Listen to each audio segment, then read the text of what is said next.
रामलला के दरबार में भक्तों की आस्था के साथ खिलवाड़ करने वाले महाठगों के काले कारनामे अब एक एक कर परत दर परत खुलने लगे हैं। ऐसे में राम मंदिर ट्रस्ट भी सख्ती बरत रहा है। उसने चंपत राय, अनिल मिश्रा और गोपाल राव पर एक्शन लिया है। बताया जा रहा है कि इनकी पावर छीन ली गई है। नमस्कार, मैं हूं आकांक्षा और आप देख रहे हैं न्यूज 18 का डिजिटल प्लेटफॉर्म। अयोध्या राम मंदिर के दान चोरी केस में लगातार नए अपडेट सामने आ रहे हैं। पुलिस, एसआईटी और राज्य सरकार सब सख्ती कर रहे हैं और अब दान चोरी मामले में एक और एक्शन लिया गया है। राम मंदिर ट्रस्ट से निष्कासित चंपत राय, डॉक्टर अनिल मिश्रा और गोपाल राव की पावर छीन ली गई है। उनके पास जो आईडी थी उसे समाप्त कर दी गई है। अब वो राम मंदिर में वीआईपी और सुगम दर्शन के लिए पास जारी नहीं कर सकेंगे।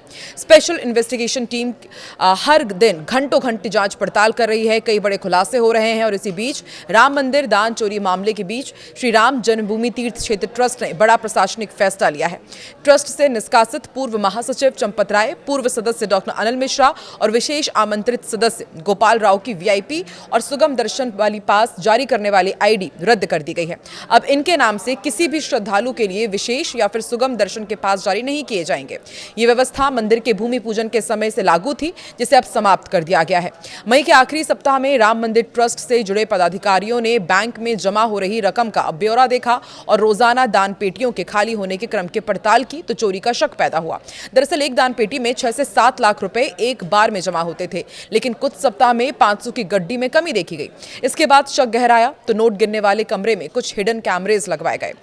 इन हिडन कैमरे की एक सप्ताह की फुटेज देखी गई तो पता चला कि नोट गिनने की प्रक्रिया में लगे कर्मचारी सीसीटीवी के सामने खड़े हो जाते थे और दूसरा साथी बनाए गए नोटों की गड्डी में नोट चोरी कर कपड़ों में छुपा लेता था। लेकिन हिडन कैमरे में उनकी चोरी पकड़ी गई। अविनाश शुक्ला, लवकुश मिश्रा, अनुकल्प मिश्रा, मनीष कुमार यादव, करुणेश पांडे, रमाशंकर मिश्रा, रामशंकर यादव उर्फ टिन्नू यादव और सुभाष श्रीवास्तव अभी पुलिस की गिरफ्त में है।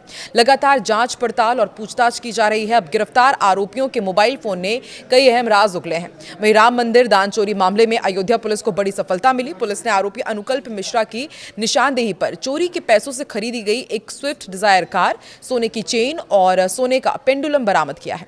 इस कार को पुलिस काफी समय से ढूंढ रही थी। राम मंदिर में चढ़ावा चोरी केस में एसआईटी रिपोर्ट के बाद राम जन्मभूमि थाने में 8 नामजद आरोपियों को पुलिस ने गिरफ्तार किया था। जिन लोगों को अरेस्ट किया गया है उनमें कई लोग ट्रस्ट के महासचिव चंपत राय और सदस्य अनिल मिश्रा के करीबी भी शामिल हैं। गिरफ्तार अनुकल्प मिश्रा, लवकुश मिश्रा, टिन्नू यादव, अविनाश शुक्ल और मनीष यादव समेत 8 लोग इसमें शामिल हैं। इसके अलावा रिटायर्ड बैंक कर्मी और गणना प्रभारी सुभाष चंद्र श्रीवास्तव, अविनाश शुक्ला, करुणेश पांडे को भी आरोपी बनाया गया। लेकिन जो नाम सबसे ज्यादा चर्चा में है वो है अनुकल्प मिश्रा और उसका बहनोई लवकुश मिश्रा। एफआईआर में शामिल अधिकांश आरोपी दान राशि की गिनती और कैश प्रबंधन से जुड़े कार्यों में लगे हुए थे। पुलिस लगातार ये जांच पड़ताल कर रही है कि किस तरीके से चोरी की गई। देर रात पुलिस ने अनुकल्प मिश्रा, लवकुश और करुणेश पांडे के अयोध्या और पैतृक आवासों पर भी छापेमार कार्रवाई की। जांच के दौरान पुलिस ने उन लोगों की भी पहचान कर ली है जो नगद रकम लेकर के आरोपियों के अकाउंट में पैसे ट्रांसफर करते थे। मामले में आगे की जांच की जा रही है और इससे पहले मुख्य आरोपी अनुकल्प मिश्रा और अविनाश शुक्ला की अय्याशी और मनी लॉन्ड्रिंग के जो तरीके सामने आए हैं उन्हें सुनकर पुलिस अधिकारी भी दंग है। दान के पैसों से जहां एक तरफ प्रेमिकाओं को महंगे स्मार्टफोन और लाखों रुपए बांटे जा रहे थे, वहीं दूसरी तरफ मंदिर के सोने को गलाने के लिए सराफा कारोबारियों का भी सहारा लिया गया। उत्तर प्रदेश के सीएम योगी आदित्यनाथ के 10 जुलाई के अयोध्या दौरे से ठीक पहले इस खुलासे ने हड़कंप मचा दिया है। पुलिस को एक बहुत बड़ी कामयाबी हाथ लगी है। मुख्य आरोपी अनुकल्प मिश्रा और अविनाश शुक्ला की अय्याशी और मनी लॉन्ड्रिंग के वो तरीके सामने आए हैं जिसने पुलिस को भी हैरान कर दिया। दान के पैसों से प्रेमिकाओं को महंगे गिफ्ट दिए जा रहे थे।